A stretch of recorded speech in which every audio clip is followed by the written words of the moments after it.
Hello guys, it is me again. Ho ho! Yeah, anyway, so today we are going to be reading a villain Hitoshi Shinso ex-listener. Listener reader, it's whatever, you know. It is what it is. Anyway, so let's go ahead and get started. This one is called Love Me. And yeah, let's go ahead and get started right into this, you know. You had known Hitoshi since you were kids. You had always admired his quirk and stood up for him whenever somebody called his quirk stupid, evil, and useless for hero work. But the worst of it all was when somebody called him a villain. Few people called him a villain, but whenever they did, your quirk immediately activated and you lost all control. It usually ended with the bully going to the ER for surgery of some sort.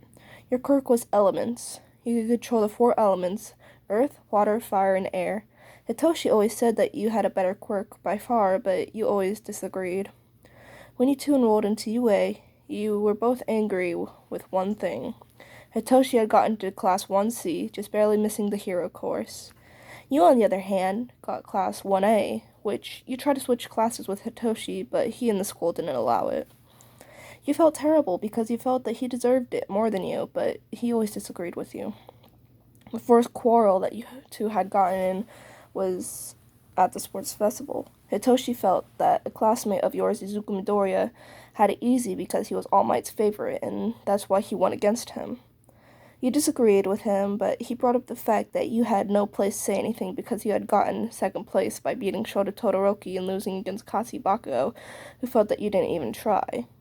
The truth was that you were exhausted from using your quirk, so you wanted the last match to be a quick one.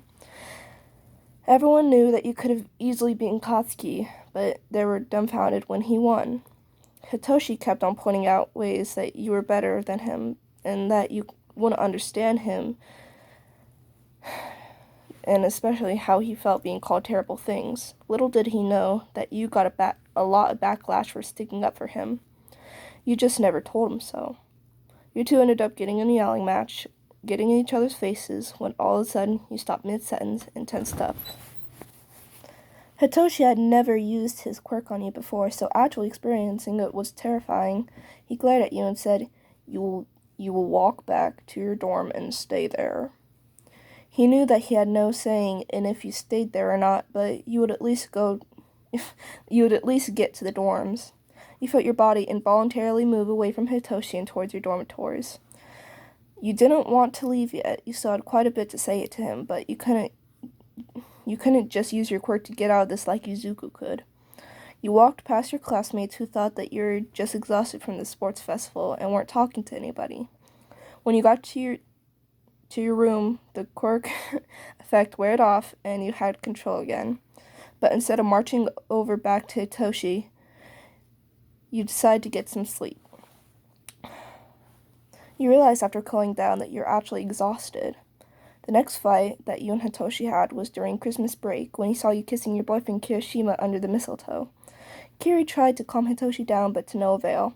Hitoshi walked past Kirishima and grabbed your arm while proceeding to walk away from him. He cornered you and hissed, What the hell? Why were you kissing that idiotic boy? You growled and snapped back, saying, That idiotic boy is my boyfriend. And there was a mistletoe. It's an old American tradition, and we thought it would be fun to try it this year. Hitoshi glared daggers at you and said, So you felt nothing between us. You furrowed your brow and questioned, Huh? He sighed with a shaky breath and said, Nothing for now, but I'll get to you later. He walked off, and you stared at him curiously. Kirishima walked to you and sighed out of relief. There you are, babe. I was starting to get worried. What was that all about? You shook your head and said, I have no idea, Kiri. Let's go back to the dorms. He nodded his head in agreement, and you two went back to the 1A dorms where you two cuddled, fell asleep watching movies together. I am so sorry, guys. Today I can just not talk. Back to the story. When Christmas break was over, Hitoshi started coming to school less and less until he stopped showing up altogether. You got worried, so you went to his house. The house was empty. Nobody was home. You started to panic a little, so we filed a missing persons report. The police said that they would have to put the fact that he had a dangerous quirk on the report and most likely ran away. You felt iffy about the dangerous quirk part, but eventually gave in to the hope that he could be found. It was almost Valentine's Day, and Kirishima said that he had planned something for you. He refused to tell you what because he wanted it to be a surprise. You figured that if it was going to be such a big surprise, that you had better get a lot of chocolate, flowers, and stuffed animals. The day before Valentine's Day, though, you heard a knock at the door when you were baking sweets and making chocolate-covered strawberries for Kirishima, all the classes, and staff of UA. You were at home due to having more privacy and space for the task. You put everything you were doing to the side and yelled out, "Coming, just give me a minute, please." You walked to the door with a great apron still on and opened the door. You smiled before looking at the person and said, Hello, how may I help?" You cut yourself off short when you saw who it was. Right on your doorstep was your childhood friend who had been missing for a little over a month now, Hitoshi Shinso. He let himself in by walking past you. You closed the door behind him and joined him in the living room. "Where have you been, Shinso?" You said a little louder than you intended.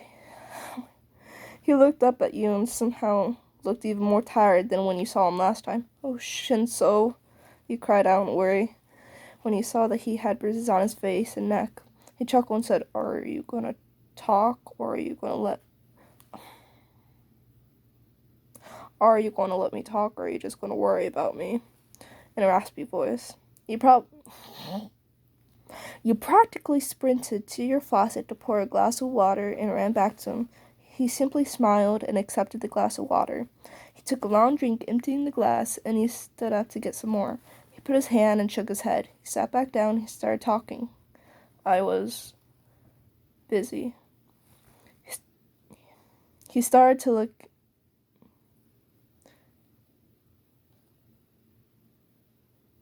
He started looking... Hang on, hang on.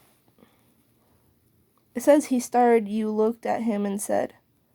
Oh, okay, yeah, the punctuation was wrong. I'm so sorry. He started.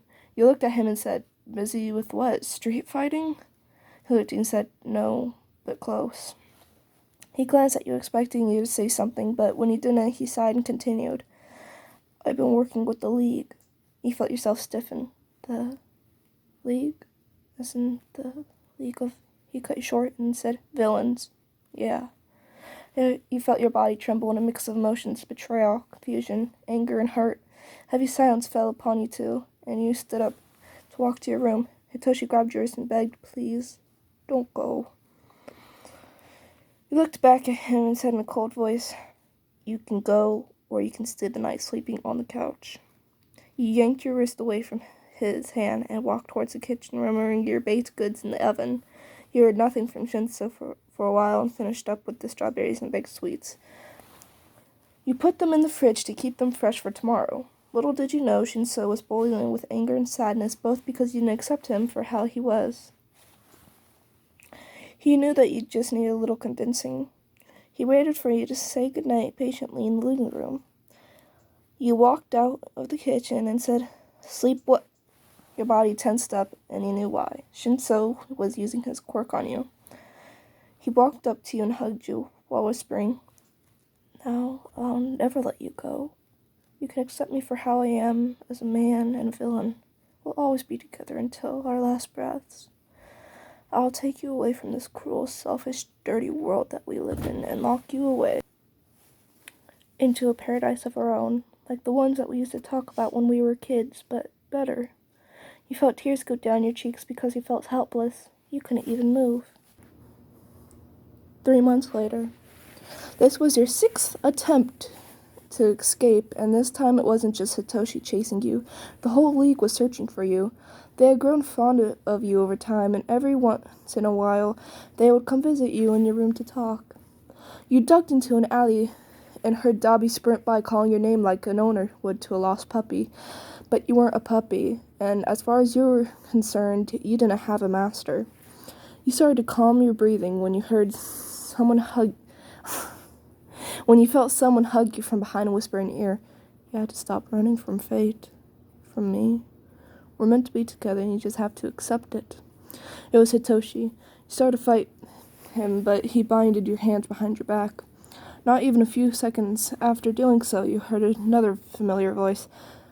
Somehow, by the grace of God, you heard the Baku squad. Katsuki, Sero, Denki, Mina, and most importantly, Kirishima. You screamed out, "Kirishima! Guys! I'm over here! Help!" The squad was silent for a moment, but you heard one of them start to run and call out, "Listener! Where are you?"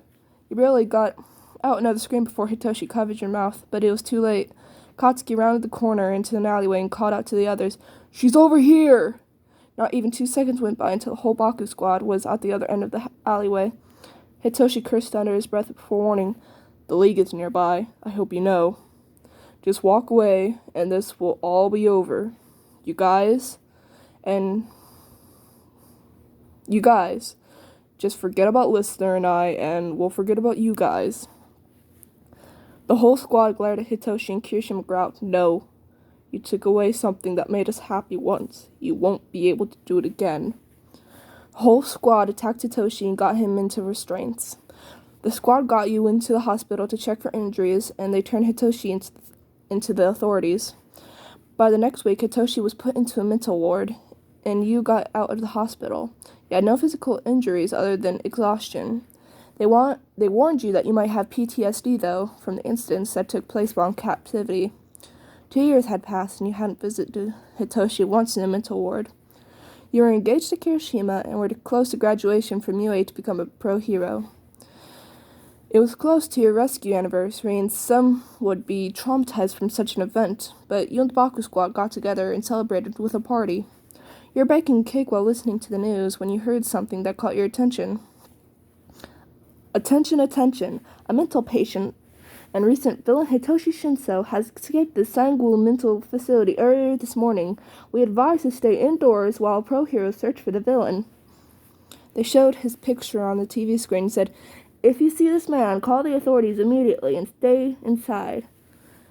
It is believed that he has dangerous intentions with the League of Villains backing him up." Before the reporter could finish her report, the power cut out. You heard multiple pairs of footsteps all around you, and then a deep voice behind you. "Didn't even come to visit me," before you blacked out.